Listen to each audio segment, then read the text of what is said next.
अगर आपको किसी आईपीओ में पैसे लगाने हैं और डायरेक्ट आपके ब्रोकर जैसे ज़ीरोधा हो उसके थ्रू आप यूपीआई के थ्रू कुछ एरर फेस कर रहे हैं, या आपको बड़ा अमाउंट लगाना है और एचएनआई या बिग एचएनआई कैटेगरी में जाना है जहाँ पे 10 लाख रुपए तक भी आप पैसे लगा सकते हैं, तो उसके लिए आप अपने नेट बैंकिंग के थ्रू एएसबीए कर सकते हैं। एएसबीए में आप अपना आईपीओ लगा सकते हैं। जैसे कि ये जो है, मैं अभी एक आईपीओ अप्लाई करने वाला हूँ।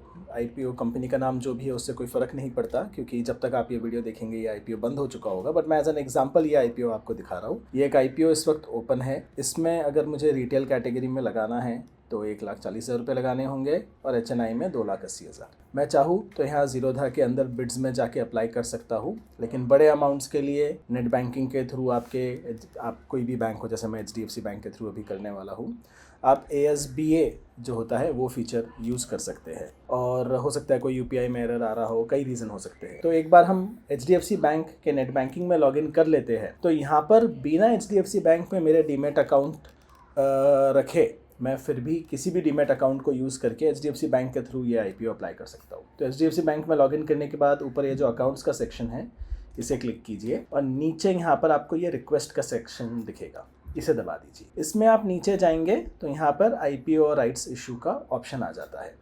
हम इस ऑप्शन को यूज़ करने वाले हैं। अब देखिए, मैंने यहाँ पर अपना ज़ीरोधा भी ओपन रखा है क्योंकि मैं अप्लाई करूँगा एचडीएफसी बैंक के थ्रू, लेकिन मेरे शेयर्स जो है वो ज़ीरोधा के अंदर आएंगे अगर मुझे आईपीओ अलॉट हुआ तो यहाँ पर मैं आईपीओ और राइट्स इशू क्लिक करूँगा तो कौन से अकाउंट नंबर से मुझे अप्लाई करना है वो मुझे यहाँ सेलेक्ट करना है। तो आप ड्रॉप डाउन से आपका जो भी एचडीएफसी का अकाउंट है जिसमें फ़ंड्स है उसे सेलेक्ट कर लीजिए। अकाउंट सेलेक्ट करने के बाद आप कंटिन्यू प्रेस कीजिए। यहाँ पर आपका अकाउंट नंबर, आपका नाम, आपका पैन, ये तीनों चीज़ कंफर्म किया जाएगा। आप इस बॉक्स पर क्लिक कीजिए जो कहता है red and accepted terms and conditions को एक बार क्लिक करके ओपन भी कर लीजिए, फिर उसे बंद कीजिए, फिर इस कंटिन्यू बटन को दबाइए। इस पॉपअप बॉक्स को ओके कीजिए और एक जो नया विंडो है अब वो खुलेगा। अब यहाँ पर देखिए दो ऑप्शन है, do I want to apply for IPO, do I want to apply for rights issue और कॉल मनी। तो हम यहाँ पर आईपीओ इशू के लिए एएसबीए के थ्रू जाने वाले हैं, तो हम क्लिक कर देते हैं। अब यहाँ पर देखिए वेलकम टू आवर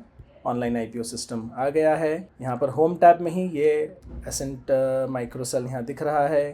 अगर मैं आईपीओ क्लिक करूँ तो मैं पर्टिकुलर कंपनीज़ को भी सर्च कर सकता हूँ और मेरा पुराना आईपीओ ऑर्डर बुक और पास्ट ट्रांजैक्शंस मैं यहाँ देख सकता हूँ। जैसे आप देख सकते हैं टाटा टेक्नोलॉजीज में मैंने बीएचएनआई कैटेगरी में इस अकाउंट से पैसे लगाए थे और 10 लाख तक भी अमाउंट आप यहाँ लगा सकते थे एएसबीए के थ्रू, जो मैं ज़ीरोधा के थ्रू नहीं कर पा रहा था। तो यहाँ होम पर आ जाते हैं और यहाँ पर हम जो है इस कंपनी के सामने जो है आप प्रॉस्पेक्टस यहाँ डाउनलोड करके देख सकते हैं और एक्शन में अप्लाई का बटन है। हम इस अप्लाई के बटन को दबा के यहाँ ओके क्लिक करेंगे और हमारा एएसबीए का ये इंटरफेस ओपन हो गया है। अब यहाँ पर आपको बहुत ज़्यादा ध्यान देना है, तो आप ध्यान से देखिए। यहाँ पर आपके एप्लीकेंट नंबर 1 मैं हूँ, मेरा पैन नंबर यहाँ आ रहा है। कोई सेकंड और थर्ड एप्लीकेंट हो तो आप यहाँ डाल सकते हैं। अगर आपका कोई जॉइंट अकाउंट है जिससे आप अप्लाई कर रहे हैं या जो डीमैट अकाउंट है वो जॉइंट अकाउंट है तो आप यहाँ सेकंड और थर्ड एप्लीकेंट डाल सकते हैं।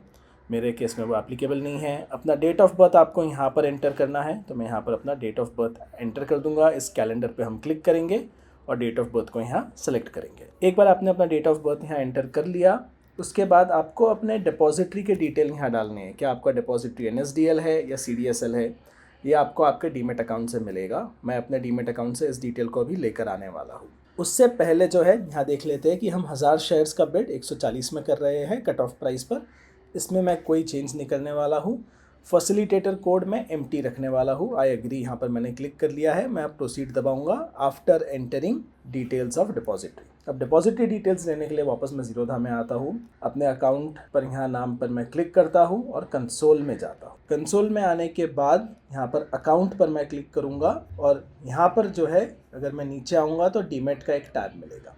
इस डीमेट के टैब के अंदर मुझे जो डिटेल्स चाहिए मुझे मिल जाएंगे। तो पहले चलिए देखते हैं क्या डिटेल्स मांग रहे हैं। पहले तो डीपी नेम मांग रहे हैं। हमारा डीपी नेम जो है ज़ीरोधा ब्रोकिंग लिमिटेड है, तो हम यहाँ इसे कॉपी कर लेते हैं और यहाँ पर जितना लिख सके उतना लिख लेते हैं। फिर डीपी आईडी जो है वो हम अब ढूंढते हैं। डीपी आईडी देखिए, ये डीपी आईडी है। ये डीपी आईडी और बीओ आईडी को मिला के ये ऊपर का नंबर बनता है, लेकिन हमें सिर्फ डीपी आईडी इस वक्त चाहिए। डीपी आईडी को हम यहाँ पर लिख लेते हैं। मैनुअली लिखना पड़ेगा, पेस्ट नहीं होगा। उससे पहले एक चीज़ जो मैं यहाँ पर गलत कर रहा हूँ वो ये है कि मेरा डीपी जो है वो सीडीएसएल है, तो मुझे यहाँ पर जाके पहले सीडीएसएल सेलेक्ट करना है, तब जाकर जो है सीधा बेनिफिशियरी अकाउंट नंबर मुझे यहाँ डालना है, मुझे DP ID की अब ज़रूरत नहीं है। तो बेनिफिशियरी अकाउंट नंबर जो है वो पूरा ये डीमैट ID में अज्यूम कर रहा हूँ मुझे डालना है, जिसमें मेरा जीरोधा और मेरा दोनों अकाउंट नंबर मर्ज होके जो मेरा एक यूनिक ID बनता है वो यहाँ चला जाएगा। तो ये जो नंबर है मैंने यहाँ पर एंटर कर दिया है। तो बेनिफिशियरी अकाउंट नंबर यहाँ आ गया है,